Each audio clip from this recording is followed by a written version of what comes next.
வணக்கம். நாகை மாவட்டம் வேதாரண்யம் வட்டம் தன்னம்பலத்துல இருக்கும். வேதாரண்யத்துல 10 கிலோமீட்டர். சிவன் கோவிலுக்கு வந்திருக்காம்ப. பக்கத்திலே தன்னம்பலம் ரோடு வசதி இருக்கு.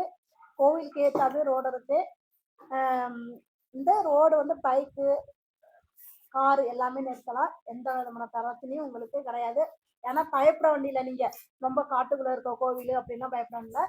கோயில் வாசல காரை பைக் எல்லாம் இருக்கு. கோயிலுக்குள்ள வரலாம். இப்ப கோவில் நிர்வாகி அவங்கள்ட்ட பேசலாம். வணக்கம்.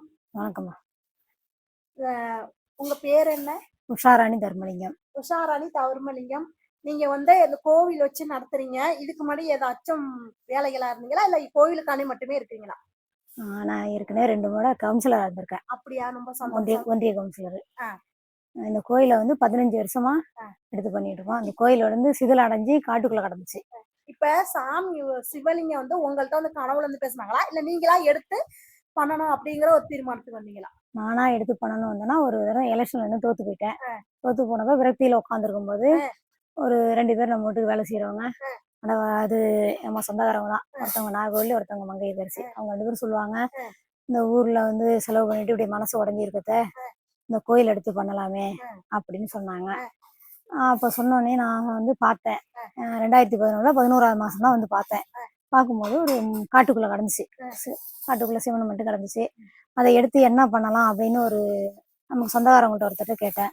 அவர் சொன்னார், இதுக்கு வந்து எடுத்து வச்சு நம்ம வந்து பிரதோஷத்துக்கு பிரதோஷம் வழிபடலாம், சாமி கும்பிடலாம் அப்படின்னு சொன்னார்.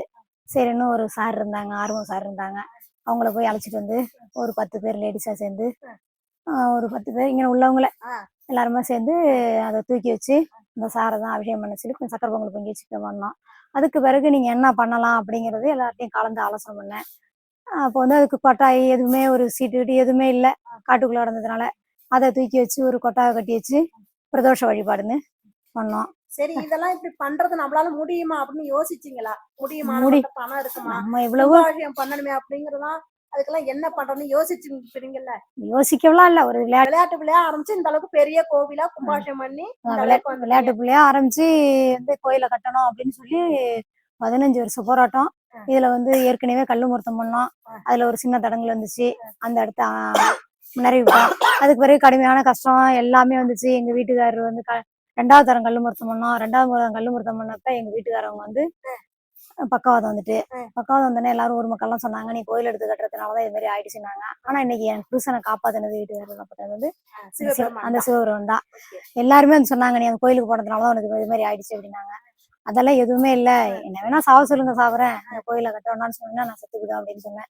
அதே மாதிரி அந்த கோயில் எடுத்து கட்ட ஆரம்பிச்சேன். அவரே அந்த கோயிலுக்கு கட்டக்கூடாதுன்னு சொன்னவரு அவரே அந்த இடத்துல வந்திருந்து அவரே இப்ப நிர்வாகம் பண்ணி அவர் இன்னைக்கு நடக்கிற மாதிரி ஆக்கியிருக்காருன்னா அந்த ஈஸ்வர பெருமான் தான். இன்னொரு என்ன விஷயம்னா, இந்த கோயிலு கட்டி கல்லு முகூர்த்தம் பண்ணி இந்த கோபுரம் கிளம்பிருந்துச்சு. ஒரு கோபுரம் மட்டும் தான் கிளம்பி இருந்துச்சு.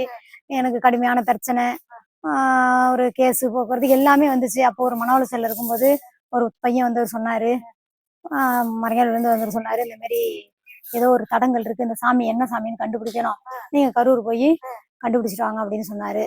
அங்க போய் பார்க்கும்போது இந்த இடத்துல ஒரு சித்தர் வந்து ஜீவ சமாதி ஆயிருக்காரு. சிவனாண்டி சித்தர்னு ஒருத்தர் ஜீவசமாதி இருக்காரு. 120 வருஷம் வாழ்ந்து அவர் இந்த இடத்துல ஜீவசமாதி இருக்காரு அப்படின்னு சொல்லி எப்பனா 2020 3வது மாசம் போனோம். போய் அங்க அவர் சொன்னாரு, இந்த இடத்துல வந்து ஒரு கல் எடுத்துச்சு, வியாழக்கிழமை இன்னைக்கு வந்து சாமி கும்பிடுங்க அப்படின்னு சொன்னாரு. அவர் சொன்ன பரிகாரமா செஞ்சோம். 108 தேங்காய் உடைக்க சொன்னாரு. 108 தேங்காய் உடைச்சோம். மறுபடியும் பிள்ளையார் பட்டி போய் சொல்லி சொன்னாரு, அதையும் செஞ்சோம். அது செஞ்சு அந்த இடத்துல வந்து அவரே வந்து கண்டுபிடிச்சாரு, இந்த இடத்துல இருக்காருன்னு சொல்லி.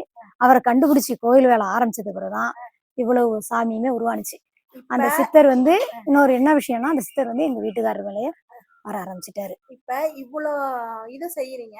இப்ப உங்கள்ட்ட இந்த கோவில்கிட்ட நிறைய பேர் வந்திருப்பாங்க. உங்கள்ட்ட வேண்டி இதுவரை நடந்திருக்கு, அப்ப எங்களுக்கும் நடந்திருக்கு அப்படின்னு சொல்லுவீங்க. இப்ப உங்களுக்கு என்ன நடந்திருக்கு, மக்களுக்கு என்ன நடந்திருக்கு இதனால? எனக்கு இந்த இடத்துக்கு வந்த பிறகு என் பிள்ளைங்களுக்கு 2 பிள்ளைங்களும் கல்யாணம் பண்ணி 2 பிள்ளைங்களும் பிள்ளையோட இருக்காங்க. அந்த பிள்ளைங்களுக்கும் சாமி பேர் தான் வச்சிருக்கேன். ஒரு பேரனுக்கு வந்து லிங்கேஸ்வரன் வச்சிருக்கோம், ஒரு பேரனுக்கு நரேஸ்வரன் வச்சிருக்கோம், ஒரு பாப்பா இருக்கு, பாப்பாவுக்கும் ஒரு பூர்ணிமா, எல்லாமே சாமி பேர் தான். என்ன ஒரு பிரச்சனைனாலும் இவர்கிட்ட வந்து முறையிட்டு பண்றவங்களுக்கு அதே மாதிரி வந்து கேட்கறவங்களுக்கும் பிள்ளை இல்லாதவங்களுக்கும் பிள்ளை வரம் கொடுக்குறாங்க. அது மாதிரி கல்யாணம் ஆதவங்களும் கல்யாண தடை நீங்குது. நிறைய நிறைய விஷயம் நடந்திருக்கு. நான் என்னோட வீட்டுக்காரரை காப்பாத்தினதே அந்த சிவன் தான். இப்ப இங்கேயே நீங்க திருமணம் எல்லாம் செய்யறீங்களா? எல்லாம் செஞ்சுட்டு இருக்கோம். ஊர் மக்கள் எல்லாரும் எல்லாரும் இப்ப ஊர் மக்களும் பங்களிப்பு எடுத்து எல்லாருமே வந்து எனக்கு உதவி செஞ்சாங்க. அந்த உதவி செஞ்சு என் ஊர் மக்களோட பங்களிப்பு, என்னோட பங்களிப்பு, எல்லாரோட பங்களிப்பு தான் நான் கும்பாபிஷேகம் பண்ணேன். கும்பாபிஷேகம் பண்ணி இன்னைக்கு 10 மாசம் முடிஞ்சிச்சு. இந்த வார அது ஆகஸ்ட் 25ஆம் தேதி திருவிழா நடத்த போறோம். திருவிழா எத்தனாம் தேதி என்ன கிழமையில செய்ய போறீங்க?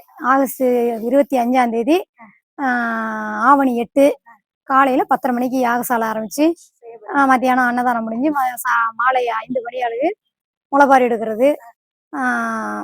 முளைப்பாரி எடுத்து அடுத்தது வந்து திருக்கல்யாணம் நடத்த போறோம். அதுக்கு வந்து சீர்வரிசை எடுக்க போறோம். அதை முடிச்சு 7 மணிக்கு திருக்கல்யாணம். திருக்கல்யாணம் முடிஞ்சு திருக்கல்யாணத்துக்கு அடுத்த வந்து சாமி உள்வீதி விழா வராங்க. அடுத்த உள்வீதி விழா வந்த பிறகு ஊஞ்சல் பிடிச்சுவோம். இவ்வளவும் வந்து ஊர் மக்கள் வந்து ஒத்துழைப்பு கொடுக்குறாங்க. ஏன்னா ஊர் மக்கள் ஒத்துழைப்பு கொடுக்கலாம் என்னால ஒன்றும் செய்ய முடியாது.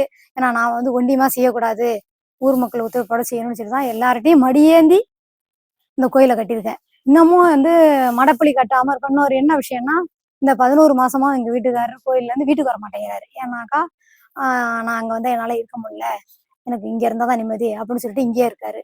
அவரு இங்க இருக்காரு. அது இல்லாம ஒரு 1,00,000 ரூபாய்க்கு பொருள் வாங்கி போட்டிருக்கோம். அந்த பொருளுக்கு ஒரு மடப்பள்ளி இல்லை, ஒரு சுற்றுச்சுவர் இல்லை. ஏன்னா எல்லாமே வந்து நாய் பூனை எல்லாமே ஒரு அசிங்கப்படுத்துது. அதுக்காக ஒரு சுற்றுச்சுவர் கட்டணும். எல்லாருக்குமே இன்னும் வடியாந்திக்கிட்டு இருக்கேனா. இப்போ உங்களால முடிஞ்ச பங்களிப்பு கல் வாங்கி கொடுக்குறதோ இல்லை வந்து மணல் வாங்கி கொடுக்குறதோ பணமா கொடுத்தாலும் ஏதோ ஒரு உதவி செஞ்சீங்கன்னா நல்லா இருக்கும். இந்த கோயில் வந்து இன்னும் சிறப்படையணும். ஏன்னா அந்த சித்தருங்கிறது வந்து ஒரு உத்கிரமாவே இருக்காரு. எல்லாருக்குமே தெரியுது, வர்றவங்களுக்கெல்லாம் நல்லா இருக்கு அப்படின்னு சொல்றாங்க.